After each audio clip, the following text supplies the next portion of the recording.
정단에 하나 둘 우리까지 하나 둘 셋 넷 다 일곱 여덟 아홉 열 열하나 열둘 14명 15명이 있는데 하나 둘셋넷 4명 마스크 안 했고요. 하나 둘 4명은 코스크예요.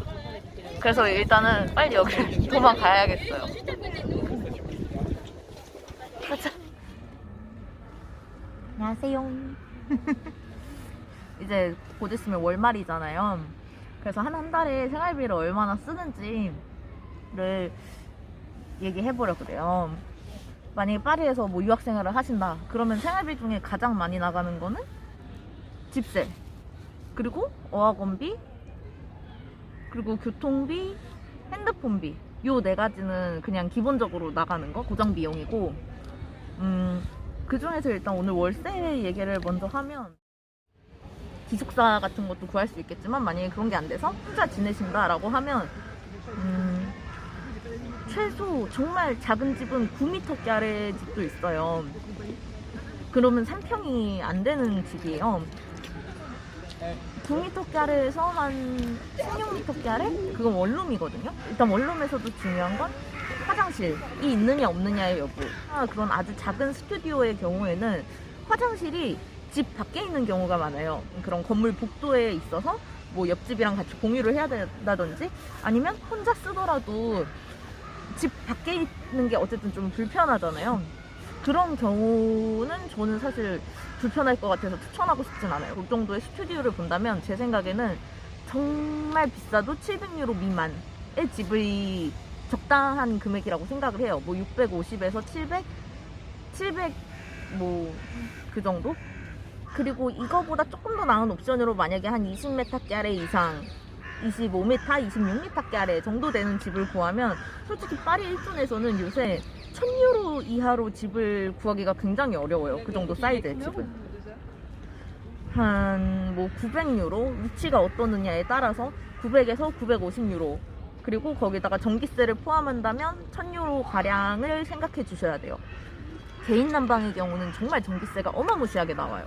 저 같은 경우는 운이 좋게 일단은 중앙 난방에 집 자체가 굉장히 좀 따뜻한 스타일이라서 한 20유로에서 30유로를 냈어요. 근데 아무리 작은 집이어도 조금 히터 틀고 뭐 전기 담요 같은 거 많이 쓰면 진짜 100유로 넘게 전기세가 나오는 집들도 흔하거든요. 이것도 한인 커뮤니티를 약간 기준으로 한 금액이긴 하지만 제가 좀 빼앗배를 자주 봤었거든요. 처음에 집 구할 때. 근데 거기도 얼추 그렇더라고요. 600유로에서 1000유로 사이 정도.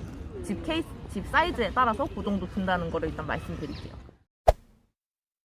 그리고 두 번째로 말씀드리고 싶은 거는 어학원비. 어학원비는 사실 제가 나중에 다시 제가 다녔던 어학원에 대해서 후기 영상을 남기려고 해요. 근데 일단 저 같은 경우는 파리에서 가장 저렴한 어학원에 등록을 했어요. 그 비자 조건을 충족해주는 것, 그리고 현지인들이랑 많이 대화할 수 있는 요거만 중요했거든요. 이것도 가격이 정말 천차만별이에요.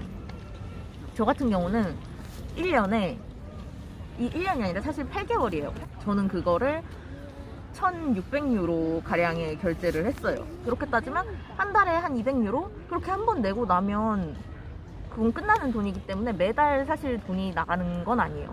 근데 이 어학원 비용도 저 같은 경우에는 정말 말 그대로 파리에서 가장 저렴한 어학원에 등록했기 때문에 1600유로였던 거지, 저렴한 어학원들 중에서도 못해도 1년에 뭐 2200유로 정도는 나오는 경우가 많고, 그게 아니라 정말 나는 타이트하게 배우고 싶다라고 하시면 일주에 뭐 150유로, 만약에 공부를 정말 포커싱해서 잠깐 하실 거라면.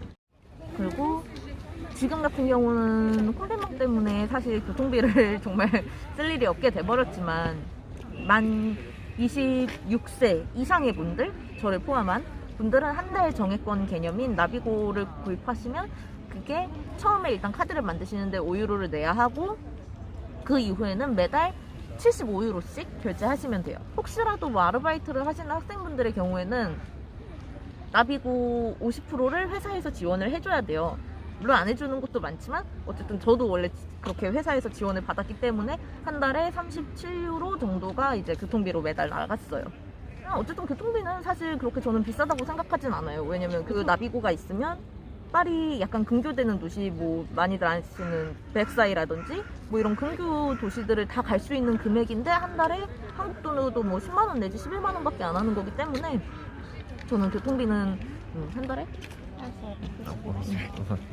한 달에 한 너무 어렵지 않아요? 뭐야 안 주려고 한 거야? 네, 하여튼 한 달에 정가로는 75유로가 나간다고 말씀드릴게요.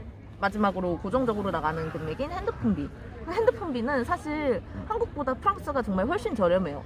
일단은 프랑스의 유명한 통신사가 오range 있고 부이그, SFR, 그리고 가장 저렴하고 그만큼 조금 떨어지는 프리모빌, 이렇게 네 가지 정도가 제일 메인인데, 보편적으로 말을 했을 때는 뭐 오홍주가 제일 좋다, 그 다음에 부이그, 뭐 SFR 요 정도 세 가지가 되게 좋다고 하는데 이게 집에 따라 달라요. 저희 지금 부이그를 쓰는데 금액 차이는 얼마 안 나요. 지금 80GB에 20유로짜리 떡배를 쓰고 있거든요.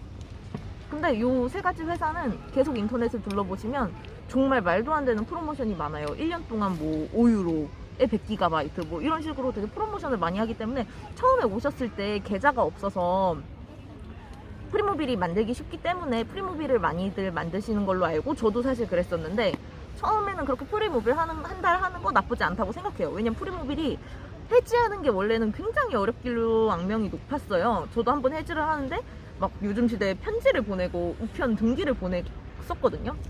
근데 요즘은 오래 계실 분들이라면 처음에 프리모빌을 한 달 쓰시다가 나중에 부이그나 뭐 오홍주 같은 다른 회사로 바꿀 때 내 번호를 그대로 가지고 가면서 그냥 바로 중간에서 저희가 굳이 해지할 필요가 없이 자동으로 프리모빌이 해지되고 새로운 통신사로 연결이 되더라고요. 이렇게 일단 고정 비용에 대해서는 얘기를 드렸고, 식비 같은 경우는 고정 비용은 아니잖아요. 근데 고정 비용은 아니지만 저는 대강 나가는 금액이 한 600유로에서 800유로는 나가는 것 같아요. 그러면 이거를 다 통합해보면 최소 한 달에 1,500유로 이상은 있어야지, 집세를 포함한다면 정말 미니멈 금액이고, 파리에서 하신다면 1,500유로에서 2,000유로 정도가 된다고 생각을 하시면 될 것 같아요. 이 쇼핑하면 그건 정말 뭐 금액의 끝이 없죠. 하여간 이 정도로 오늘 영상은 마무리를 해볼게요. 서울도 날씨가 꽤 좋아졌다고 얘기 들었어요. 여기도 지금 벌써 날씨가 이렇게 좋아요. 빨리 코로나가 끝나가지고 좀 왕래도 하고 여행도 다닐 수 있었으면 좋겠어요. 하여간 오늘도 영상 봐주셔서 감사합니다.